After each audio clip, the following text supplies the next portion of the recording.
Monitoring tab, daily observations. The monitoring tab is designed for continuous patient observation, especially for inpatients and long-stay patients. This tab allows clinicians and nurses to track daily observations using a timeline chart for each monitored field. Daily laboratory results and radiology results are also automatically displayed here, making it easy to compare trends and determine whether the patient's condition is improving or worsening.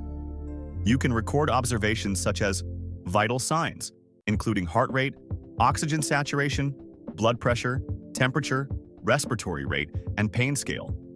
Daily nursing notes and clinical observations. Daily care plans. Other reports such as skin or wound condition, neurological status, respiratory status, cardiac observations, gastrointestinal and genitourinary notes, IV monitoring, and more. These records can then be compared across the timeline to monitor the patient's progress.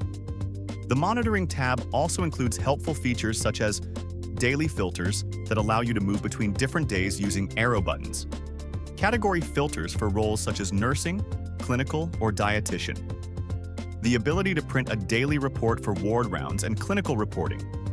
Monitoring records are also automatically included in the daily report page, which provides a daily snapshot of each patient's condition.